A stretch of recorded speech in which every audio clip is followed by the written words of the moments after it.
Qalaysiz? Yaxshi. Kayfiyatingiz qalay? Zo'r. Yoshingiz nechida? 6. Ismingiz nima? Shuhratbek. Hozir kim bilan ko'rishdingiz? Shavkat Mirziyoyev. Prezident bilan ko'rishdingiz, a? Prezident To'ychimat Bomonov bilan. Nima dedingiz prezidentga?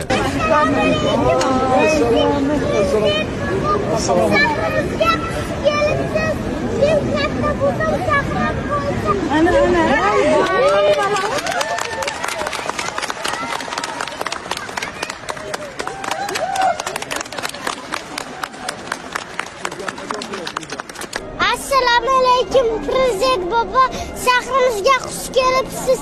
Men katta bo'lsam, shaxmat bo'yicha chempion bo'lib, sizga oltin medallar olib kelaman, 10 ta jamoadonlarda olib kelaman dedi. Shunaqa dedingizmi?